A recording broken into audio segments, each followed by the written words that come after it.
Among us Noiristas, Alan and the Czar of Noir, Eddie Muller, and me, we don't always agree, which is wonderful. It'd be very boring if we always agreed. So when we have a film that we're promoting and we think it's not entirely full-scale hardcore noir, we call it noir stained. And that allows us to expand the canon and frankly to push films that we like, even though the claims to noir are marginal or arguable. About tonight's film, no argument. This is pure hardcore noir, straight up, no chaser, all the way. Pure. Let me just tell you a little bit about Vicki. She's my editor, and she's a great editor. Usually editors don't write. She also happens to be, as the book proves, a very fine writer. Her book has just been nominated for the Penn Biography Award. It is monumental in every sense of the word. It got 3 or 4 rave reviews from the New York Times. They couldn't stop saying how great the book is. She knows more than any living person has ever known about Barbara Stanwyck, and then some.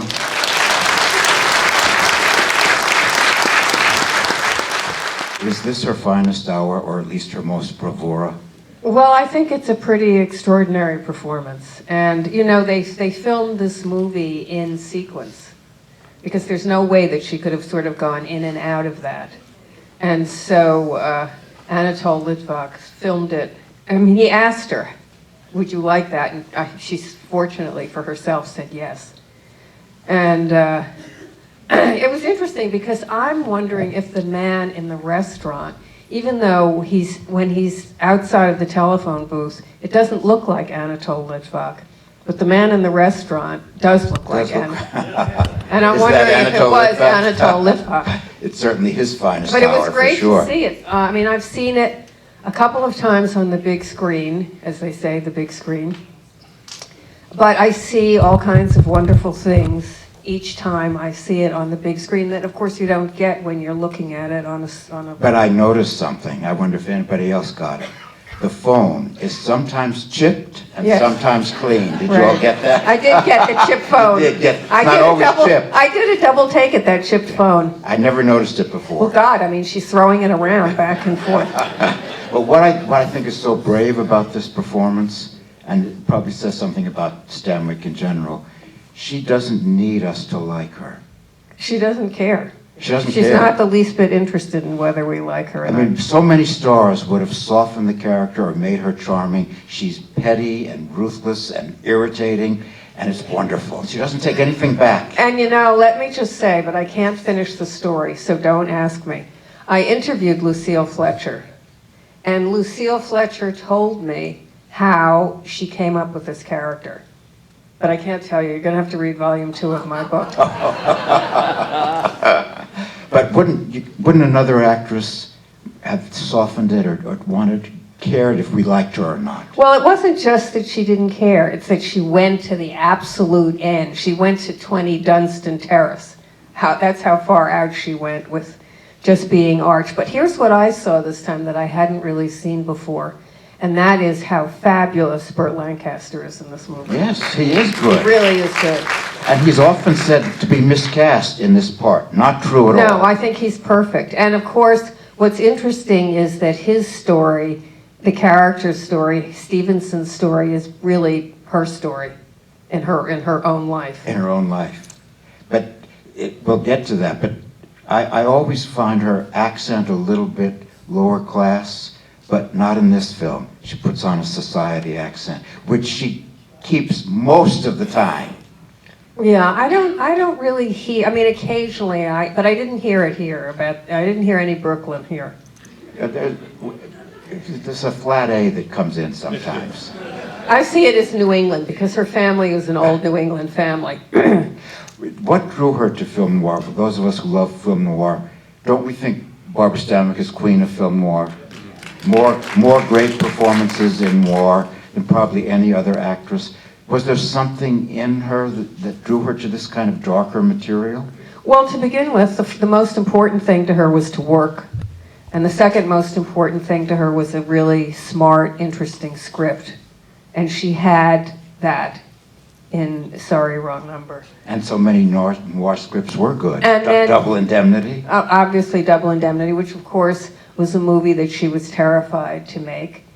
And, but you know, she said she was terrified the whole time she was making Stella Dallas, because she was playing a mother and nobody wanted to touch that role, and a sort of slovenly woman.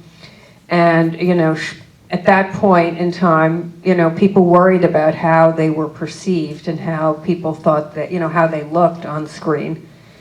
And, you know, later in the 50s when she made all those sort of noir pictures, it was that she wanted to work and they were interesting scripts. And I think she liked the edge of it. But did this part scare her?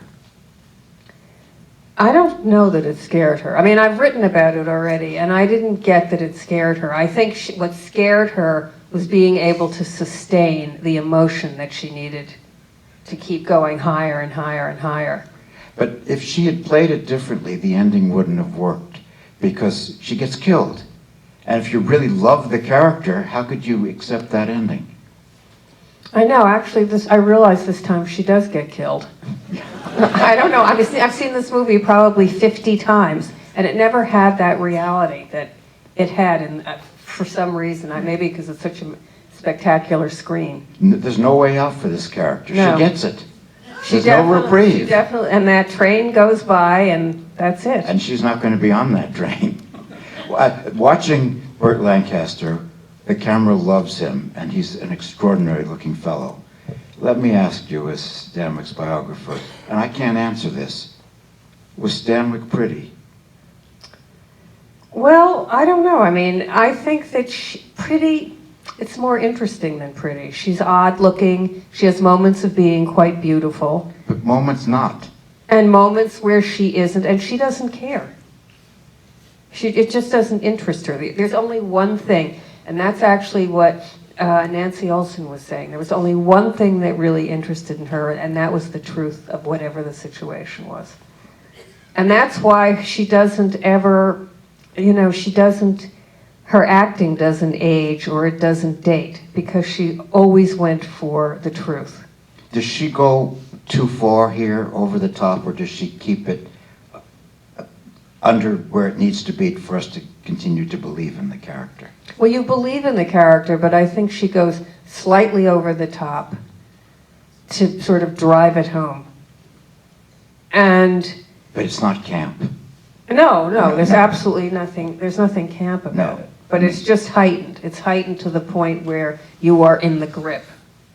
High anxiety is absolutely correct. You are in the grip. Operatic, almost. And you know, it's interesting because I love the, you know, there are, you know, of course, Agnes Moorehead starred in the radio show that was 22 minutes, as you mentioned. And in opening the film out, you know, they could have run into some problems. I think also it was slightly criticized because of that. But I think the story and the sort of twists and turns are fabulous. Fabulous. It all holds together, so intricate and fabulously done.